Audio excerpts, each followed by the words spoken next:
સુરતના ઉધનામાં 1550 કરોડના સાયબર રેકેટનો પર્દાફાશ, વધુ એકાઉન્ટ ધારક 13 આરોપીની ધરપકડ।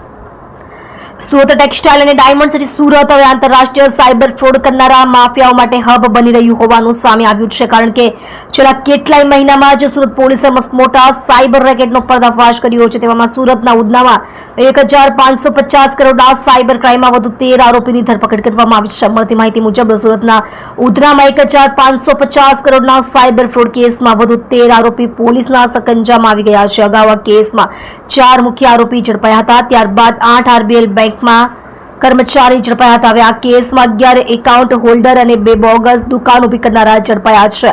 સાયબર ફ્રોડ કેસમાં 55 બેંક એકાઉન્ટનો ઉપયોગ થયો હતો। તમામ લોકોની તપાસ કરતા મોટાભાગના લોકો પાસેથી છેતરપિંડીથી ડોક્યુમેન્ટ્સ લઈ ખાતા ખોલાવ્યા હોવાનું સામે આવ્યું છે। આરોપી લોકોને લોન અપાવવાના બહાના તેમને ડોક્યુમેન્ટ્સ લઈ તેમના બેંક ખાતા ખોલાવતા હતા, તો બીજી તરફ 11 લોકો એવા હતા કે જેને 50,000 રૂપિયાથી લઈ 2 લાખ રૂપિયા સુધીનું કમિશન લઈ પોતાના ખાતા ઉધાર આપ્યા હતા। અન્ય 2 લોકો ખોટા જીએસટી નંબર અને પોતાની ઓફિસ પર ખોટા બેનરો લગાવી બેંક વિઝિટ અપ્રુવલ કરતા હતા।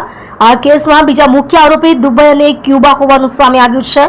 પોલીસે સમગ્ર મામલે વધુ તપાસ હાથ ધરી છે, જેમાં ધરપકડ કરાયેલા આરોપીઓ હાર્દિક હરેશ મિયાણી એક બેંક એકાઉન્ટ વેચીને 1 લાખ મેળવ્યા, દર્શન અશ્વિન સવાણી 4 બેંક એકાઉન્ટ વેચીને રૂપિયા 1,50,000 મેળવ્યા, દીપક રંજીત રાજપૂત એક બેંક એકાઉન્ટ વેચીને રૂપિયા 1 લાખ મેળવ્યા, પરેશ વલ્લભ નાવડિયા એક બેંક એકાઉન્ટ વેચીને 2 લાખ મેળવ્યા, મયુર લશ્કરભાઈ સાસણી એક બેંક એકાઉન્ટ વેચીને રૂપિયા 2 લાખ મેળવ્યા, રજની રમેશ કુંભાણી અને આયુષ રાજુભાઈ ચૌધરી એક બેંક એકાઉન્ટ વેચીને રૂપિયા 1,20,000 મેળવ્યા, વિપુલ નાગજીભાઈ ઇટાલિયા 5 બેંક એકાઉન્ટ વેચીને રૂપિયા 2 લાખ મેળવ્યા, સંદીપ રાઘવ બેલડિયા એક બેંક એકાઉન્ટ વેચીને રૂપિયા 2 લાખ મેળવ્યા, સુમિત વિનુભાઈ કેવડિયા 3 બેંક એકાઉન્ટ વેચીને 1 લાખ મેળવ્યા, સૌરભ મનસુખભાઈ ક્યાડા 3 બેંક એકાઉન્ટ વેચીને રૂપિયા 50,000 મેળવ્યા, હાર્દિક ભૂપતભાઈ કુંભાણી 3 બેંક એકાઉન્ટ વેચીને 50,000 મેળવ્યા।